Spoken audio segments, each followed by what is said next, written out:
Crumbling Radio podcast. And what's up, fellas? Yo. Whoa. Jinx. Weird. It's like Italian stallion yo's in the house. Yeah. Hey, yo. Yeah. Philly yo. Philly yo. Yep. Philly yo. Philly. Philly yo dick. What? Dude, why is a clone trooper humping Boba Fett on my desk? That's weird. I just, figured we could spice things up. No. Either that or someone's not getting any.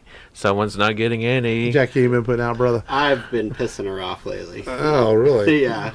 You know, that's not the way you do it. It's Or you don't get to do it. Yeah, it's true. Yeah. Yeah, very. Yeah. There's a lot of making women angry going around the world lately. So, you know. I took a stand yesterday because I was like, Batman and Robin was free on Vudu, and I was like, we gotta watch it because Arnold Schwarzenegger is just hilarious as Mr. Freeze, and she's like, I don't care that Arnold's in this film, and I was like, what? She's like, I don't care that he's in this film. Change the Home and Garden. And I was like, Home and Garden channel. I turned off the TV. House and Hunters. Like, you apologize. Serious. Over a movie? She's like, I'm not going to apologize. It's stupid. And I was like, she's like, you want a divorce? I was like, you want to go man shopping? And she's like, do it. I don't care. Over Arnold? And I was like, what's wrong with you? I was like, who did I marry? And I pissed her off. And I was like, I'm just kidding. Is it that time for her? No, it's that right time after. for him. Yeah. Well, why are you attacking her? He's the one that's all getting butthurt about the worst Batman movie. So I threatened to eat her ice cream, and then I gave her ice cream. You should have just offered to eat her. And then Make it up. And then she's like, I don't like this raspberry ice cream. I don't know why I bought it. You And let her piss on you for spite. What? Golden showers? Here's your Arnold love. No thanks. No thanks. All right. All right, then. So, Yeah. Welcome to the podcast. We are very clean. So how's y'all's week's been other than Jackie peeing on you? I'm not admitting that she peed on me. But you're not admitting either. Long, how was your weekend? Oh, same old. Boring ass shit. Just model building, all that. Building. Yeah. Working on a personal project, the HMS Royal, Ark Royal. The aircraft carrier that was partly responsible for the sinking of the German battleship Bismarck. So, Nice. yeah. Somehow paper biplanes survived, like, anti-aircraft fire.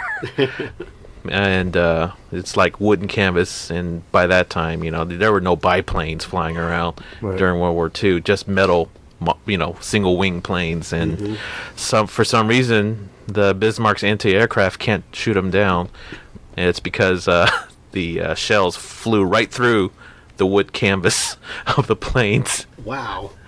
Yeah, then that's why they couldn't sink it, and they managed to get the biplane swordfishes. Managed to get a torpedo into one of the rudders of the Bismarck. So basically, the battleship went in large circles until the Royal Navy caught up with it. So, Yeah, they haven't moved the battleship out of Texas yet, have they? Or the one in San Francisco? it's closed. So you can't go visit it yet? So No more. Yeah, 'cause I was They thinking closed about it July 8th. I was thinking about doing that at the end on vacation, but I didn't know if they had moved it yet. Yeah. I went just a couple years ago, so it's not like I haven't seen it recently, but I was like, man, I'm going to go one more time, but I guess not. Yeah, they closed the park, and they started moving the artifacts out this week. Okay. So, yeah.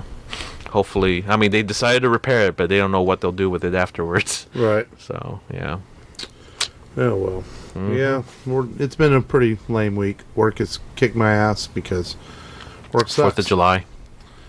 Yeah, that was last week, and then just other circumstances going on at that place right now. Yeah. But I won't say anything bad, I guess, just in case. You know what pisses me off?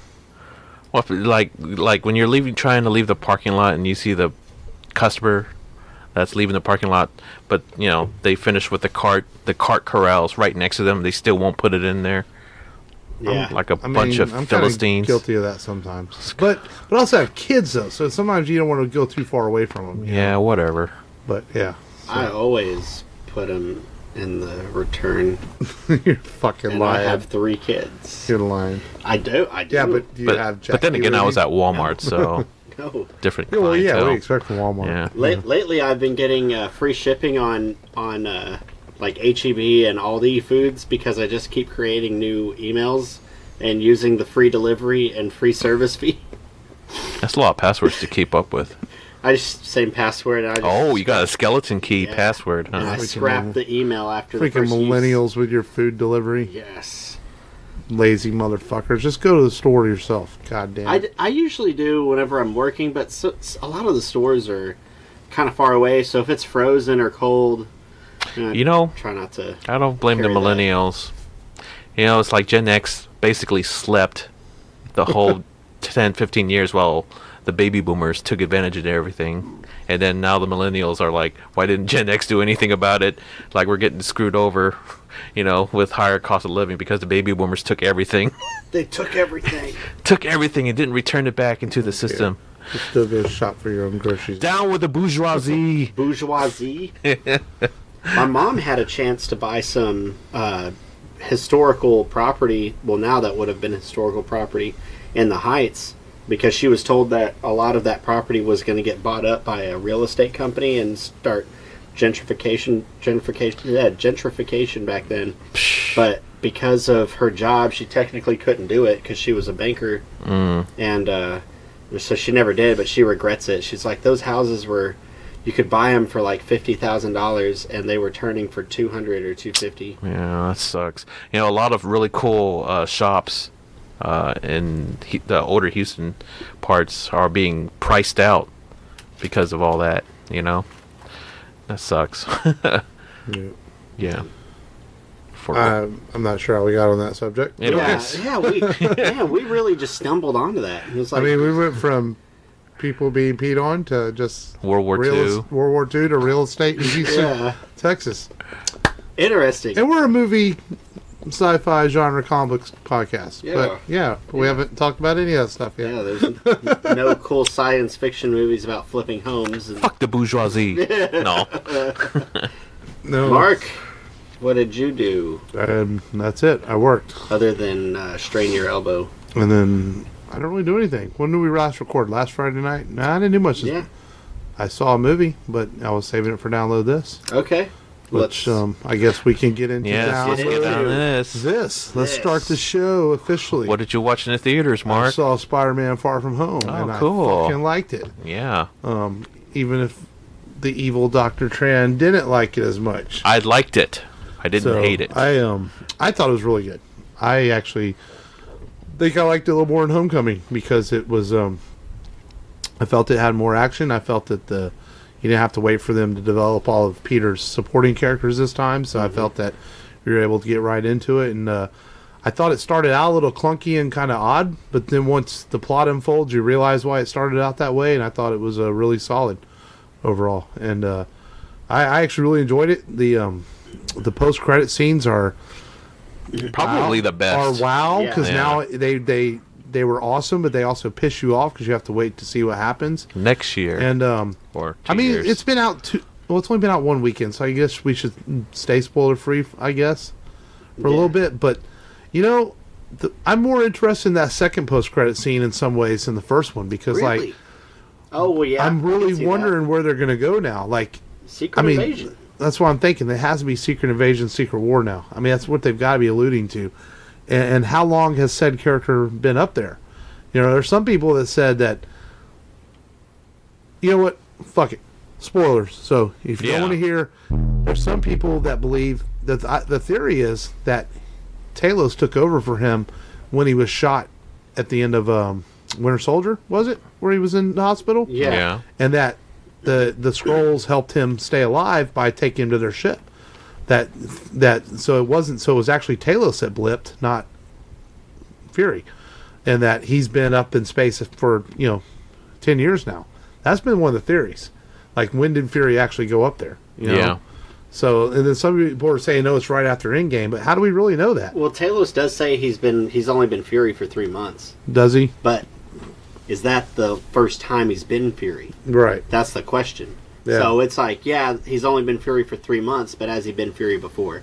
So to that, Right. your point has, some there's still some doubt to where your point could be valid. Yeah, so it's interesting to see what happens. I mean, the first post-credit scene was shocking, and it was like, wow, where does it go? But initially... And J.K. Simmons? Well, yeah. Yeah, that was a surprise.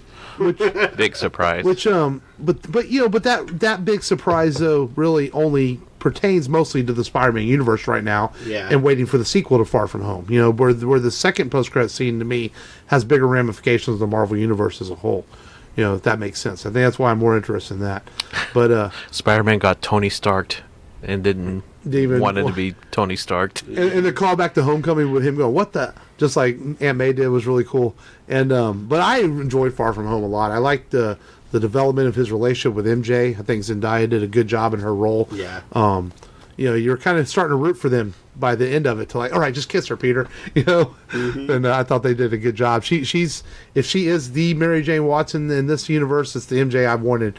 We did Spider-Man a couple weeks ago, and I talked about how I didn't like how they wrote Kirsten Dunst's character, and it wasn't a fault in her acting. And this, to me, is the MJ I wanted to. A little awkward like Peter, a little spunky. I think it's the correct version. I really like the way she does it. Did she say tiger at all? I don't remember. I don't think she did. That's the only thing I'm missing. She did in Homecoming. Yeah, she did Homecoming. Yeah. Oh, that's right, she did. Yeah.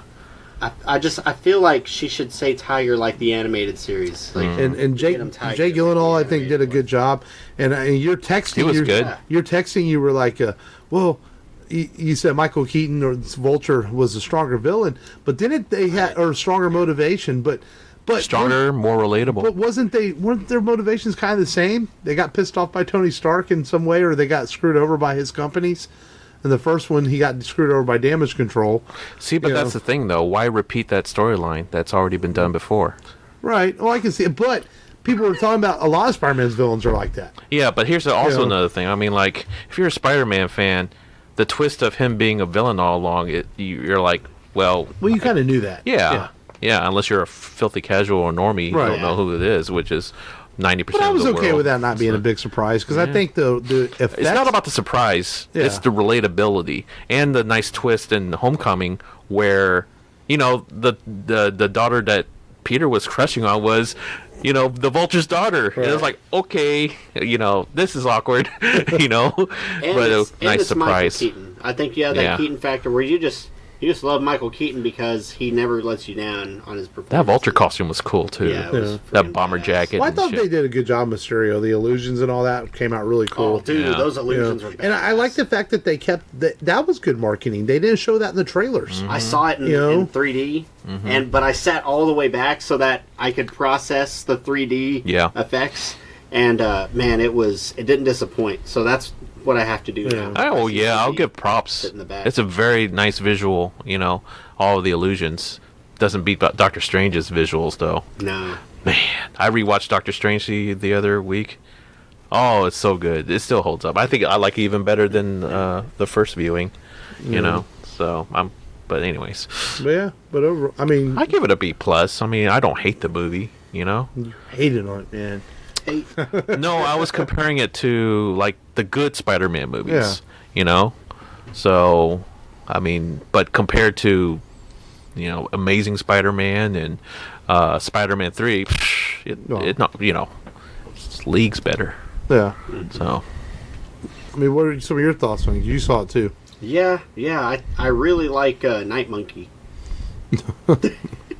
I like when I also bet you like the Peter Tingle. Yeah, the Peter Tingle. That was a little annoying. And it's funny because I read an article where like they overly tried hard not to call it the Spider Sense. I was reading how the writers were coming up with this way of calling it something different for now. And it felt it's funny the first time, but later in the movie it's like, okay, just call it the fucking Spider Sense. I got a bone to pick with those writers. Yeah. I really do. Is it so bad to say, with great power comes great responsibility? Right. Why are they so adamant about avoiding that? Right. Freaking Wonder Woman, came in 2016, like embraced that heroism, that non-cynical approach to doing what's good, and you know. But but Yeah. the writer said, "Oh, Spider-Man has to stay cool. It doesn't have to say great power comes with great responsibility." Well, and that's part of this new version So of dumb. Spider-Man. They've kind of mixed a little bit of the Ultimate Spider-Man with the classic Spider-Man, and a lot of the Ultimate Spider-Man was that where Aunt May was cooler, and and Spider-Man was a little bit cooler, but yet still awkward. But yet it still had some of the classic settings too, because I mean, we know Miles Morales exists in this universe in some way, so you got some of the newer things that were taken from the Ultimate Universe, so maybe that's what that is. But yeah, I'm with you though. I think there are certain elements of characters that are important to their back line, and for Spider-Man, it's that line that Uncle Ben tells him, or someone tells him. Just like with Superman, it's always important that he remembers the whole idea of the father becoming the son and things like that. And there's certain elements that make these characters work. And that is one thing I thought. That's what's the recent DC movies Yeah, and have DC did embrace that. Even in Man of Steel. Yeah. Man of Steel, Henry Cavill's Superman was reminded that he's his father's son and he takes this responsibility on with him. So yeah, Wonder Woman has embraced that classic heroism that built those characters.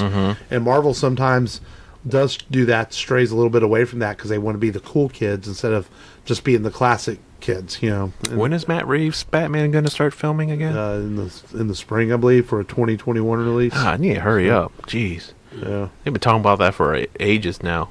But yeah, that's your download this. yeah, that's all I really watched. This How much week. would you score it? I give it a solid, probably an A minus. Probably. okay. I mean, I liked it a lot. I really enjoyed it, and I thought it. Like I said, So, what are your top 3 right now? Top 4? I still think that. What's your number 1 Spider-Man? I still think Spider-Man 2 is the best Spider-Man, and then I think this might be 2, and then Homecoming 3. Well, what is Spider-Verse Spider-Verse? is 1 overall. Yeah. Yeah. I forget about that. Spider-Verse is the best Spider-Man movie made. Yeah. So then Spider-Man 2, and maybe if more viewings, Far From Home might backflip a little bit between. It's a real close with Homecoming. I like them both a lot. I really dig the post-credit scene for Into the Spider-Verse. Yeah. With the $20.99 and all that. When they meet the meme of Oh, the yeah. 2 Spider-Mans seeing each other. Oh, that's so hilarious. But yeah, so Spider-Verse is 1, Spider-Man 2 is probably 2, and like I said, right now it's Far From Home at 3, because I just really came out of it really liking it. I thought Mysterio was a character. I think a lot of it was just seeing Mysterio on the big screen and come to life was really cool, and I was always wondering how they were going to pull it off. Because in the comics, it's more easier to pull off, like, this idea of doing magic, and I liked how they used the drones, and I thought it was kind of cool. They gave it some practicality to how it worked, and everything. Even if it was another disgruntled employee of Tony Stark's. This time it was multiple disgruntled employees. Yeah, and it was kind of cool how they retconned it too. Yeah. In some ways. They done, they were able to write that Obadiah in. Stane. Yeah. Yeah. Tony Stark made this in a cave Yeah. Yeah. with a bottle of scraps. So, download this. I finished watching Stranger Things. There we go. Yeah. I give it an A+. A plus. A+. Yeah. Maybe actually, no, A-. I didn't like how they did Hopper. Not towards the end, but just him in general in the show. It kind of regressed a little bit for me for Hopper, You sure? Yeah. I mean, he things picked up for him towards the end for him, but until the end of that, he was kind of a douche. Yeah, I will say he definitely started out that way. Yeah, he wasn't as lovable as season 2. No. So that's all I'll say. You want us to stay non-spoiler, right? Yeah, I mean, I'll get it probably watched by the time we record again. Hey. That's been Solid A. How about you, Matt? I saw Ace Ventura. sorry. That's right. You never did answer that question. Did you like Ace Ventura 2? Better than a couple 1? of scenes were funny. No, I think He bends over and talks from his rear. in my personal opinion, I think Ace Ventura 2 holds up better than Ace Ventura 1 because the jokes in Ace Ventura 2 are so much more better constructed than to me the first one is just Jim Carrey showing off his rubberness. That's it, and kind of random. Star Trek impersonations are funny. Yeah. For God's sakes, I'm a doctor. But not a pool man. in Ace Ventura 2 had more solid scenes, and the jokes are more longer and more better constructed. It was filmed in Texas, so it's got that going for it. I mean, the one scene of the rhino birth in Ace Ventura 2 Nature Calls is one of the funniest scenes ever. These rhinos. Yeah, that's... Well, there's And him trying to be saintly. what do you call it? Jungle... What's the word? Jungle. When nature calls? What are you talking about? Like, what's a jungle called? It starts with an S. Fuck, man. What are you talking about?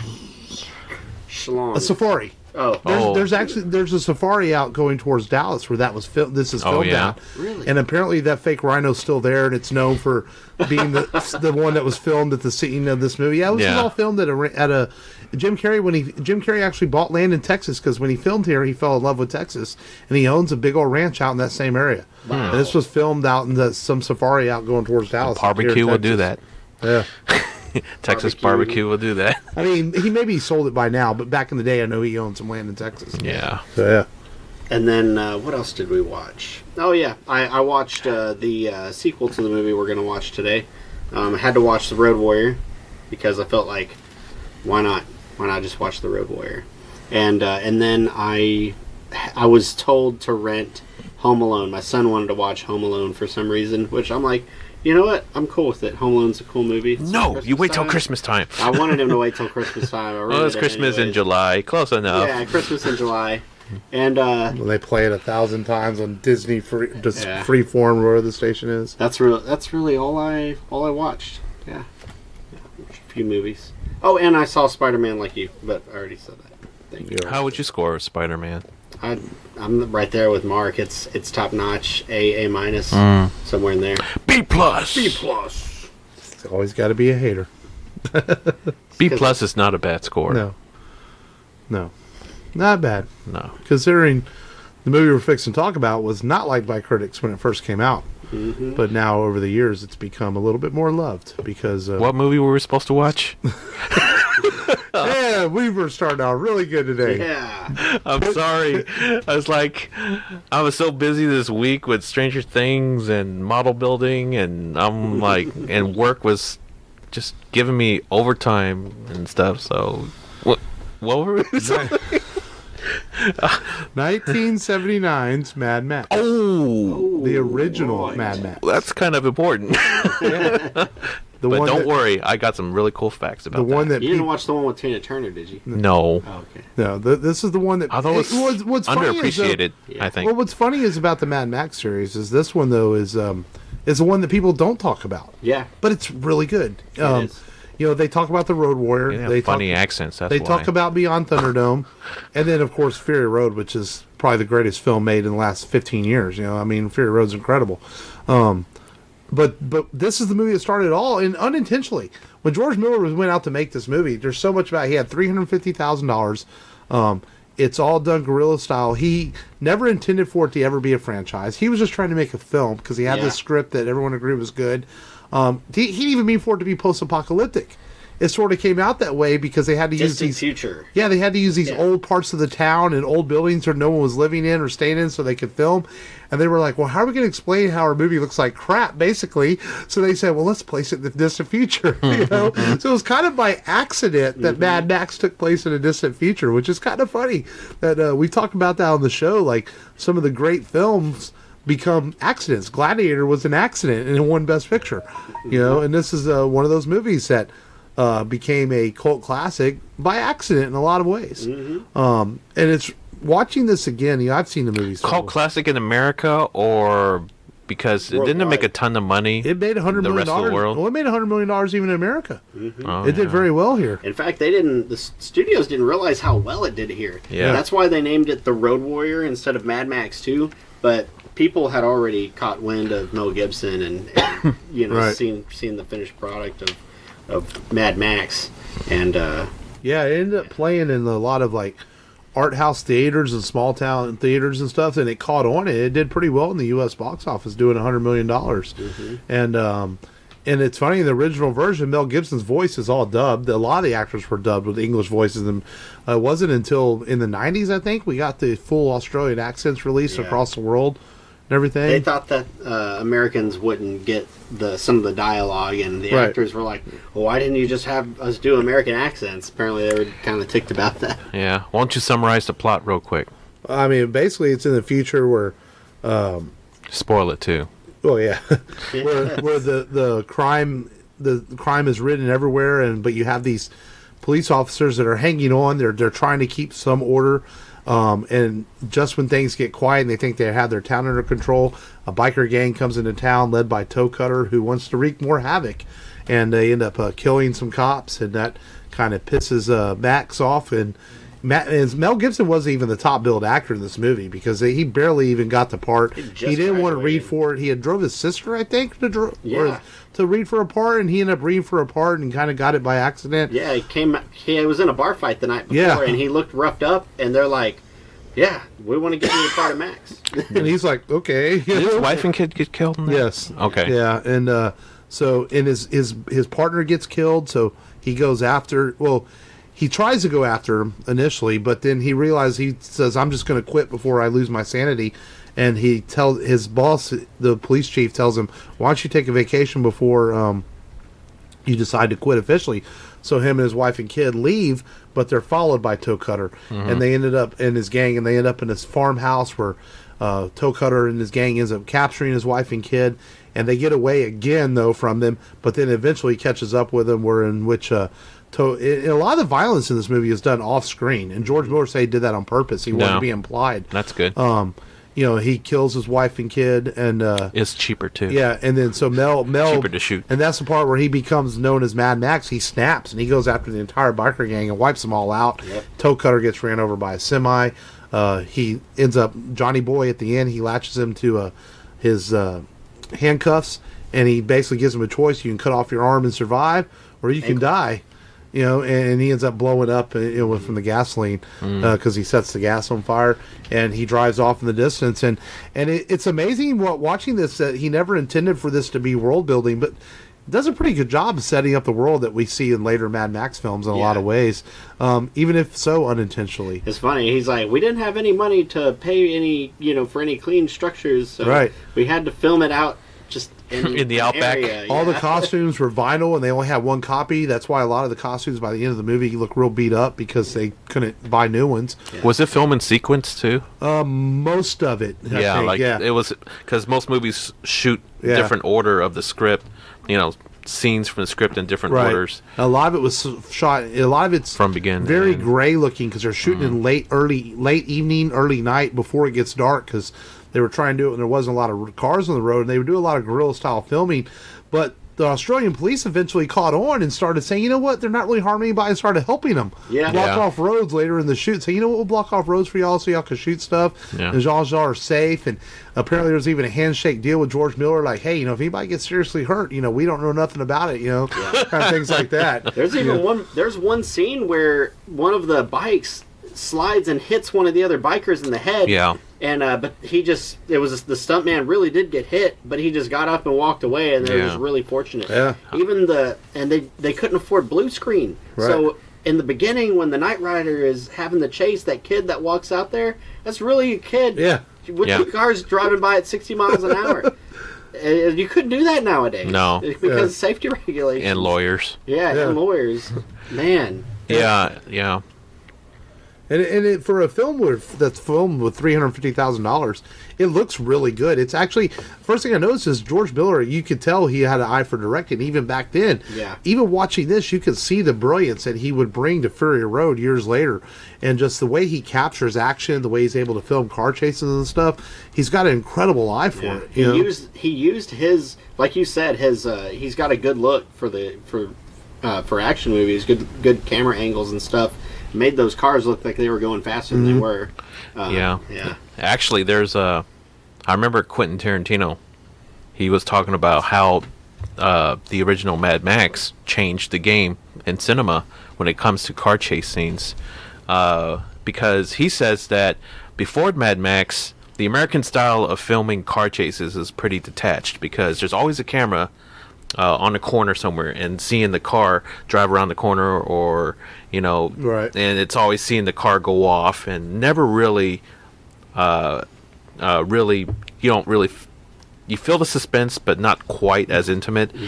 The Australian style of filming car chases, starting with Mad Max, you're in the car, you're in the point of view of the the driver. Yeah. And then it's so much more intimate, so much more intense. So they also used motorcycles with that little sidecar. Yeah. And a lot of those cameramen were right there. Yeah. Getting those angles, very ingenious, very cutting edge. Yeah. Like you said, not the kind of angles that you were used to, you know, from previous movies. And you could tell some of the fingerprints of that style of car chase was put into Death Proof. Oh, yeah. Oh, my gosh. I think Death Proof's car chase is my number one favorite car chase of all time. Nice. Dodge Challenger. Yeah. Yeah. Yeah. So that's my favorite muscle car, you know. So Yeah. And this is it's a tight film. It's only an hour and a half long, but I think any longer it would have dragged on. Yeah. I think it works that this film is that tight. And going back to the action sequences, and speaking of, the guy who plays Toecutter also plays Morton Joe in Fury Road. He came back years later. Just a little bit of tidbit there. But what's the name of the vehicle? That it is a Ford Falcon. Ford Falcon, and it's the Australian Ford Falcon, not to be confused with the Ford Falcon that appeared here. That was a four-door. These were made specifically for Australia. Yeah. And didn't they only have like 2 of them? So, but yet they had, but they made it look like there were 4 different pairs of police crews. Yeah. So they would film them in the same cars in different scenes and make it look like different they're actually angles. Yeah. And then Mad Max's the V8 is also a Ford Falcon, which I always thought it was a Firebird. Yeah. But I think maybe whenever we got to Beyond Thunderdome, it turned into a Firebird because just because I guess the Falcon wasn't available. Yeah. I forget why, but yeah, I always thought it was a Firebird, and that Australia has up a Firebird. Yeah, Australia also has a pretty deep car culture like we do. Yeah, and they also have a pretty strong GM versus Ford rivalry going on over there too. Yeah. So in fact, the basis for this film was the oil crisis that was going on back then, but they really weren't able to focus on that edge of the storyline, like you said. They did it on accident. The Road Warrior. In Road Warrior, they did. There. Yeah. The gasoline. Yeah. And how in that movie, Goose was originally going to be humongous. Yeah. And that's why his face is burned. But then they thought that it wouldn't make any sense. And nowadays, I think it would make sense. A person becoming what they first set out not to be. I mean, look at The Dark Knight. That's why Two-Face was so good. Because he just flipped. So I think it would have been really good for Goose to. Goose is the guy in the helicopter, right? Goose is Max's former partner that got burned. Okay. Yeah. In the first movie. Okay. Yeah. He was going to be humongous, but yeah, it was funny. They did the same thing somewhere over there. They hired local talent. They were going to replace. And they paid a lot of them in beer. Yeah, the stuntmen who got paid in beer. Yeah. They're like, we don't have any money, so here you go. You get drunk. Like, why not? Why not?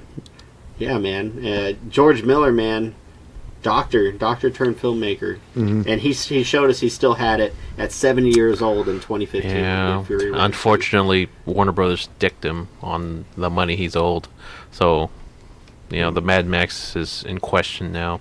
Yeah. Unfortunately. Mm-hmm. Yeah. I mean, it's interesting. This franchise from '79 until 2015, the differences from where we started to where we got with Fury Road, and I think there's something about all 4 films in the series that I like. I mean, even the Tina Turner Beyond Thunderdome one, like the Thunderdome scenes are actually really cool in that movie. Yeah. It's just the whole kid plot line just kind of run Bada Town. Yeah. There's some things that just I think the biggest problem with that Thunderdome is that it's all like in one location. Yeah. And the Mad Max movies should be road movies. They should be multiple locations going across roads, and I think they try to scale down Thunderdome too much, and it suffers from that in the plot. Yeah, Fury Road is definitely the quintessential action movie. Yeah. Yeah. One of the greatest action movies ever made. Yeah. Before that was Road Warrior. Yeah. And Indiana Jones, and then Fury Road comes out of nowhere and just gives us just an entire car chase movie. Mm-hmm. And it all began with this little independent film, which is, in fact, the most profitable independent film for the longest time until the Blair Witch Project came out. Yeah. Oh, yeah. For what it made, it held a Guinness Book of World Records, and yeah, it's a neat. it's independent before independent was cool. Independent films is something that got really big in the late 80s and 90s, and we heard that term all over the place with, guys like Quentin Tarantino, Kevin Smith, and Richard Linklater, from Austin, Texas, and guys like that make independent films. But here was George Miller back in the summer of '78 making a film on the back roads of Australia that would become a classic. And critics didn't know what to make of this. They didn't like it when it came out. They thought it was kind of sadomasochist and just kind of a boy making a fantasy film of violence and too much of a road show. Yeah, and they didn't understand it. And now over the years, they look back on it, it's actually more highly rated now. It sits at 90% on Rotten Tomatoes, and critics have come to embrace it over the years and see the genius in it now that they didn't see back then. Even Stephen King himself, because I guess Stephen King is, I know we do old movies, Stephen King will always come up in the review section. Maybe he used to do some writing for things back then, and even Stephen King didn't like it. And this feels like a movie that Stephen King would have liked. Because, and the funny thing is, George Miller, it was supposed to be a little bit more horror elements. His original ideas, it wasn't supposed to be quite as action-packed. He wanted it to be a little more horrifying. And it shows in the scenes where they're breaking the windows at the beginning. You see the screaming of the teenagers and all that. And so you can see how he tried to add horror elements in there. But it comes across to me more... Yeah, it comes across to me more as a sci-fi apocalyptic movie than a horror movie. But I can see how George Miller may have tried to put those elements in the movie originally when you watch it. But I think overall, it holds up well. I think it really does. It's a good-looking film. I think my favorite part is the end where he goes crazy and kills them all. It's like, he had nothing to live for at that point. He killed his wife and kid, and he becomes the Mad Max of the title. And then, of course, when we meet back up with him in Road Warrior, he's gotten over the brokenness and he's in control of what he does. He's a desolate man. Yeah, but he trusts no one and he's out for himself. And it's a different storyline. Yeah, whenever I rewatched The Road Warrior, the narrator at the beginning, it is the feral child, right? Because it's, they... Well, that's been theories over the... At the end, it's like the focal point, and with the narrator speaking at the end is also the feral child. And he's like, that's the story of Mad Max, the Road Warrior. And I'm like, maybe... if he can talk like that, maybe Tom Hardy is the feral child. Nah, George Miller already said that's not true. Ah, darn. If he only had a boomerang, maybe we could confirm that. Right. Oh, well. I never liked that kid. No? Nah. He's probably the most annoying part of the Road Warrior. Yeah, he reminds me of my kid. I do like the part where he severed somebody's fingers. Luke would probably sever my fingers. So, yeah. I guess he's not the feral child, but it was a cool theory, Yeah. And maybe one day we'll get more Mad Max movies. I hope so, because Fury Road was really awesome. Yeah. Really, like I said, this is one of those franchises. There hasn't been one that I haven't found something I like, even if Thunderdome is the stepchild of the series. Yeah. There's still things to like about And the PlayStation video game is actually a lot of fun. It's really good. Yeah. There's a Thunderdome PlayStation game? No, the Mad Max. The Mad Max PlayStation game. Open world game. It's on you can get it on your Xbox One. It's on PS4 and Xbox. Yeah. It's cheap now. You get it for like $9-10 now. It's cheap. Okay. Yeah, I think I paid $10-12 for it. Yeah, it's really good. Nice. It's open world. It's not easy. It's hard, but it's a fun game. Yeah. Set in the Mad Max universe. So, because I stopped trying to figure out the continuity of it all, because even George Miller wasn't sure where Fury Road took place. He goes, even he was like, I don't know. It's just a Mad Max adventure. Yeah. Kind of like Bond. Yeah. Yeah. So. Yeah, that's a good way of putting it, actually. Yeah. Mm-hmm. But speaking of Bond, I'll save that to the news. Okay. We could get started on the news. Yeah. Unless any other final thoughts on the original 1979 Mad Max. It's a good movie. I'll have to watch it. Man, slacker. I'll watch Fury Road 3 more times to make up for it. Sure. No, but on the news, Blofeld is returning in the next Bond movie. Christoph Waltz is returning for the role. I missed that. I didn't realize they announced that. They announced it just a few hours ago. Oh, okay. Or it was rumored a few hours ago. Yeah. Hey, he's a good actor. That's a welcome return. I was actually happy, even though Spectre wasn't a good movie compared to Skyfall. Yeah. I still thought bringing back that evil organization was a great move. Mm-hmm. You know, There's a lot of things I like Inspector. Yeah, Yeah. it just didn't come together. It just didn't come together like Skyfall. Yeah, Yeah. there's a lot of elements I like. I definitely liked it better than Quantum of Solace.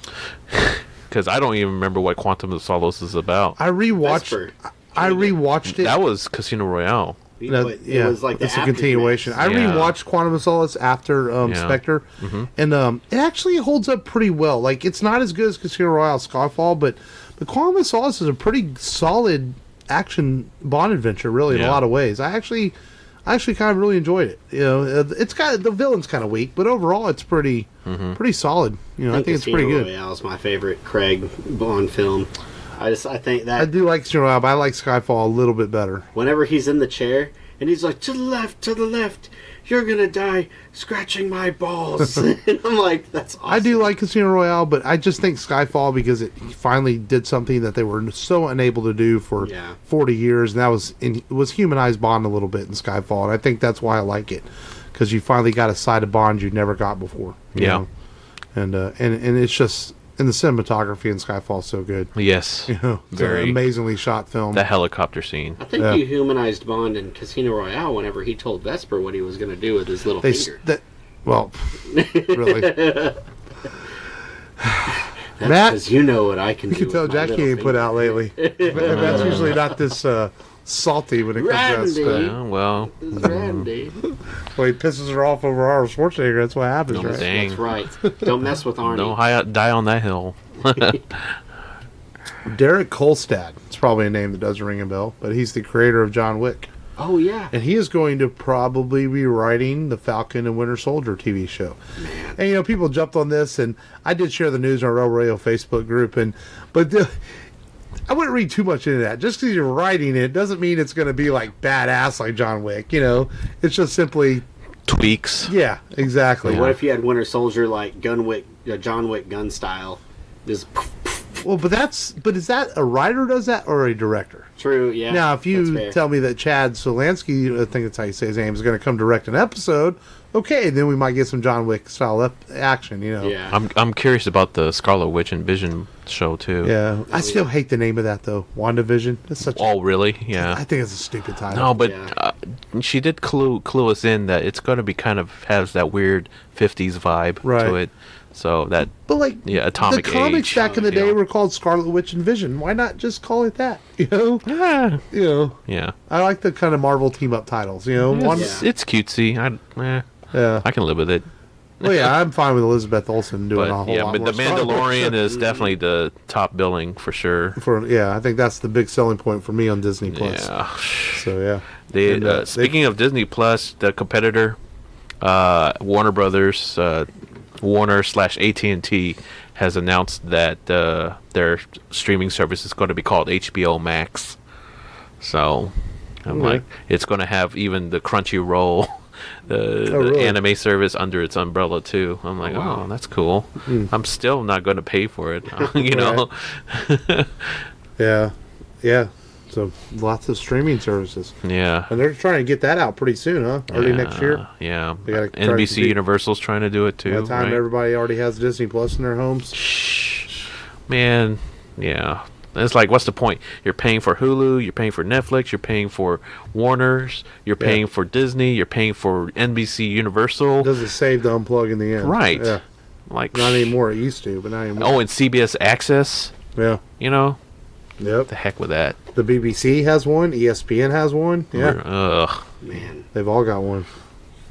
Remember when you could just, like you said, unplug and just do Netflix? Yeah. No. And you're like, I'm good. I still support Netflix, though, for Yeah. sure, because they're coming out with some very interesting TV shows, you know? So, I heard that one with Adam Sandler and Jennifer Aniston was actually pretty good, but haven't been able to watch it. yeah. So, you know, it's been the new Hollywood has been, you know, with the internet, you get these directors are going back to kind of starting to film things in secret, like, you know, Reitman announcing the Ghostbusters movie next year. Well, they're making a Mortal Kombat movie, which has been a secret but not a secret, and they cast Joe Taslim from The Raid, and The Night Becomes Us in it as Sub-Zero. I thought that was kind of cool. I think like that's kind of cool casting because, he had a smaller part in the raid, but if you watch him in The Night Becomes Us, the dude is fucking badass. Yeah. So I think that's a pretty good choice for Sub-Zero. And they said it's going to be a hard rated R. With fatalities. With fatalities and all that. Yeah. I was reading an article with the writer, and I was like, man, this actually sounds like they understand what they're supposed to do here. So maybe we'll finally get a really good Mortal Kombat movie. I hope they do the fatality not in a realistic way, but in a comic book way. Yeah. You know, like the way Hit Girl was in the first. You know. Yeah, in the casting of Joe Taslim, I hope they continue that route. I would love to see bring in more real martial artists and make this movie as badass as it can be, not just guys who are choreographed. Yeah. Bring in guys that actually know how to do this shit and make it look cool as hell. If they somehow bring the original digital actors of the arcade game, oh yeah, because that'd be crazy. I mean they're in good shape still, and they are martial artists. Yeah.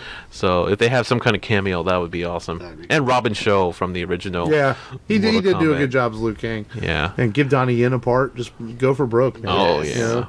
Yeah. Just do it. Isn't Donnie Yen rumored to be in the Eternals? Yeah. Yeah. Millie Bobby But Brown there's is all- confirmed. Oh yeah, that's There's all right, kinds of yeah. actors rumored. That movie, I don't know what to feel And, about. Part of Angelina your- Jolie. Is that part of No, your no. news? Eternals? No. Angelina Jolie and Millie Bobby Brown are Yeah, confirmed. that's news this week. Yeah. Yeah. Well, just like after Spider-Man, what's next for Marvel? And we know they're filming this Black Widow prequel. It makes you wonder, is Ryan Coogler secretly filming Black Panther 2 and they haven't officially announced it? Who knows? It could be. They, Marvel's done a pretty good job of keeping secrets. Yeah. You know, Because, I mean, what else? Because they haven't announced what's next after Spider-Man. We know they're not going to go a whole year without something. They're going to have something next year. Yeah. Well, I think we'll find out in D23. Yeah. Yeah. Snapchat had this poll, and it was like, what are you most excited for? And you could either pick the Black Widow prequel, you could pick Eternals,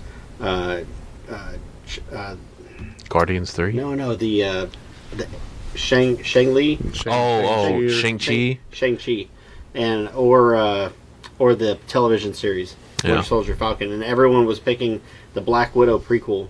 I picked Eternals because I'm like, whatever is done in Eternals is going to set up what's the next Endgame, what's that going to look like. So whatever Eternals is whatever the theme is in there and the cutscenes in there, that's probably going to set up that. So that's what I was looking most forward to. Yeah. But I was like, everyone wants to see the Black Widow prequel. I mean, I don't think it's going to be bad. I think it'll be entertaining.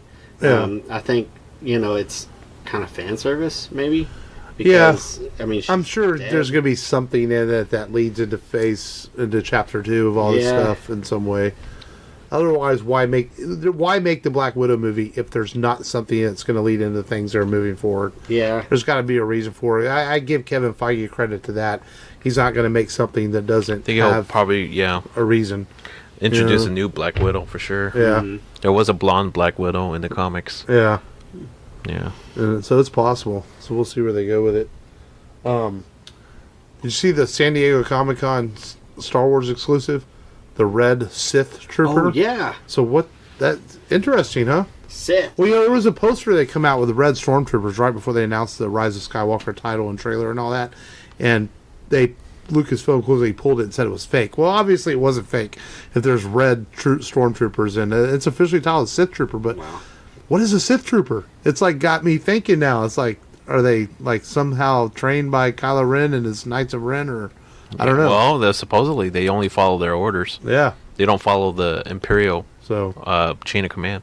so interesting. Yeah. So I just it's a little tidbit there. It's not a whole lot of news on it. Just was wondering Could be y'all's like thoughts on KOTOR. what a Sith Trooper was. So that's all. Yeah, it was kind of slow. Well, we did have some trailers. The Jumanji Next Jumanji. Level trailer, which they showed in front of my screening of Homecoming, Yeah. or Far From Home, and I just thought it looked stupid. I'm just like, Donald Glover, I look dumb. and then Danny DeVito. Danny DeVito. Yeah, I was just like, Danny Glover. Danny Glover. Yeah. Donald is no relation. No relation. He's- That's right.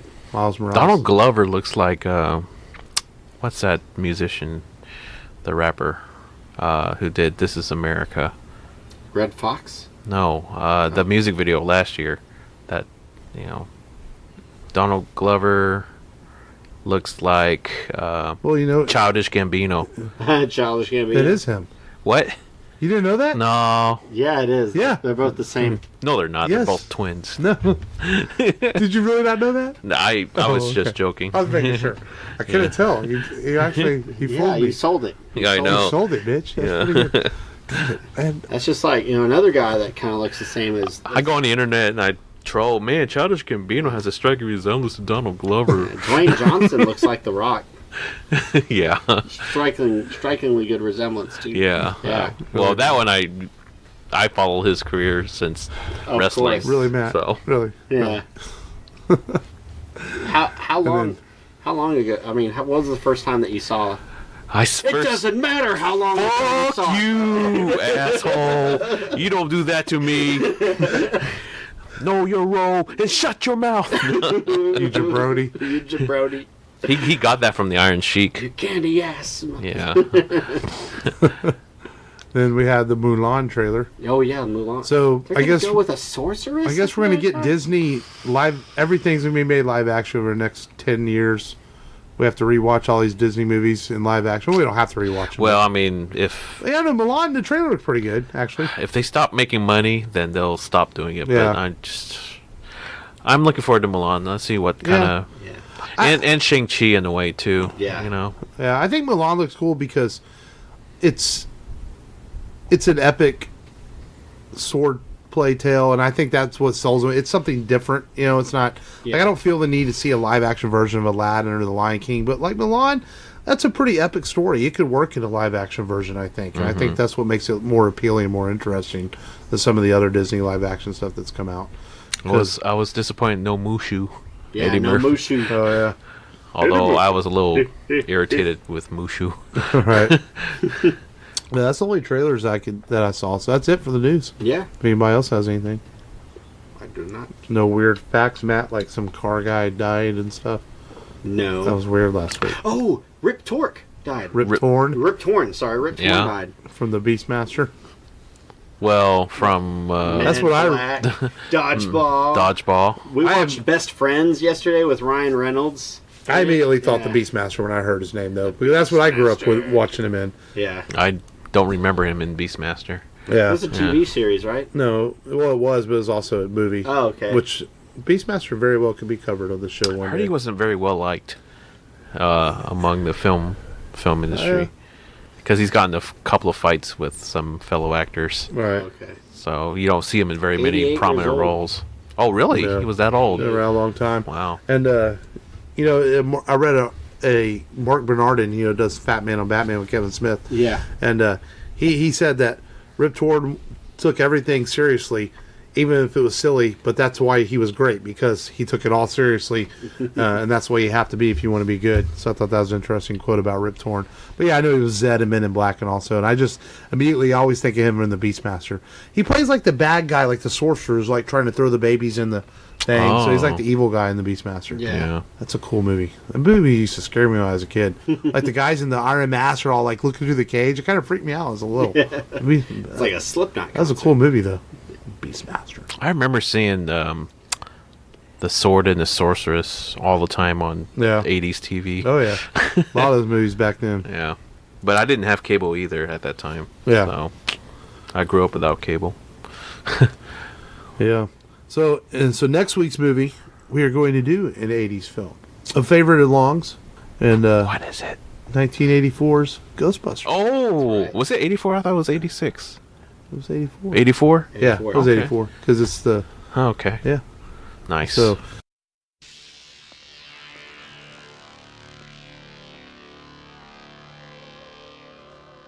Ghosts.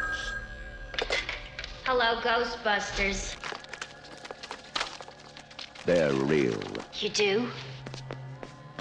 You have? They're here.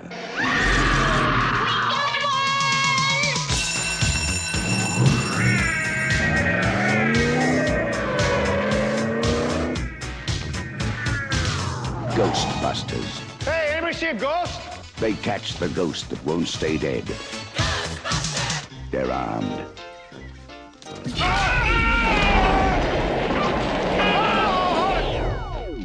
They're dangerous. Try to imagine all life as you know it stopping instantaneously and every molecule in your body exploding at the speed of light. All right, that's bad. Okay. All right, important safety tip. Thanks, Egon. They're professionals. Oh, I'm the chairman of the largest paranormal removal company in America. You see it? They're all that stands between you and the end of the world. The city is headed for a disaster of biblical proportion. Real wrath of God type stuff. Exactly. Fire and brimstone coming down from the sky. Human sacrifice, dogs and cats living together, mass hysteria. Your girlfriend lives in the corner penthouse of Spook Central. You want this body? Is this a trick question?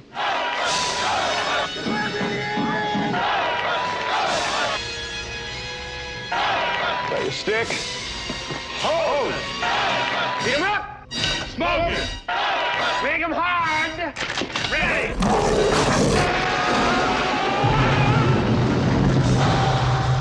Ghostbusters. Starring Bill Murray, Dan Aykroyd, Sigourney Weaver, Harold Ramis, Rick Moranis. Coming to save the world. Who you gonna call? Ghostbusters. We came, we saw, we kicked it. We've thrown it around doing it before. We thought about hanging on to it till next year when the new film came out, but we're like, that's a fuck large it. Twinkie. Let's go ahead and do it now, you know, Yeah. and talk about it. And it's a movie again that was always on TV, you know, a lot, and people grew up watching it. And it has spawned a sequel and a remake, and now it's spawned another sequel, and it spawned video games and animated series. Actually, super popular animated series. Mm-hmm. And charities. Yeah. Charity groups. A lot of groups, a lot of fan groups, people dressing up as Ghostbusters. It has quite a huge fandom that doesn't always get noticed as much as the Star Wars and Star Trek fandoms do, because it's kind of like the little brother to those franchises, I think, in some ways. But Ghostbusters has its own strong fan base, and it's a strong, well-made film that we'll talk about next week on the show. A lot of jokes that I now get watching it as an older person. It's a very dry humor. Yeah, movie. You know, Ray, he's like, yeah, I don't know if you're gonna like the private sector. They expect results. Yeah. I was like, I can relate to that now. I can relate. I know what he's talking about. Yeah, and man, it's really my 4-year-old. He's been obsessed with Ghostbusters lately. So this has actually been in our player quite a bit in the last couple of months. So Nice. I've seen it a lot lately, and you know, and so it'll be fun to talk about next week on the show, and as we move forward with a new episode. Yes. Yeah. But this was a fun one today, talking Mad Max. That was a good movie to talk about, something different, even if people didn't watch it. No, I don't know. You don't look at me. And No. he pulled a Frank. A freak. Oh, Only he can wing it. yeah, yeah, that's true. You know, long Yeah. as he's the doctor. He's well versed. Yes. Yes. Thank you for my Spider-Verse. deep well of watching random interviews That's that true. were related to this movie. That's why I've read so much shit over the years, and like it comes in handy with podcasting at least. Like, oh yeah, I remember reading about that. So you know, it works. Yeah. For watching interviews. So We're ready to believe you next week. that's right. Ghostbusters. But until next time, go to rebelradiopodcast.com for all your Rebel Radio podcast needs. And all our... Did you just fart? No. Oh. That was just stomach growl. Oh, yeah, that's right. You guys are going to have y'all's little mandate at Taco Cabana. Hell when we're done yeah. recording. And so go follow us on Twitter, Rebel Radio Pod, and on Facebook and all that good stuff. And we will see you next week. This has been Mark. This has been Matt. This is Long. And as always, thank you for listening to Rebel Radio Podcast. And remember, just go there and do it. And we're ready to believe you. This is Booker T, Hall of Famer, and you're listening to Rubber Radio. Now, can you dig that, sucker? Hey, you're listening to the Rebel Radio Podcast. My name is Sean Patrick Flannery, and I hope you dig the podcast.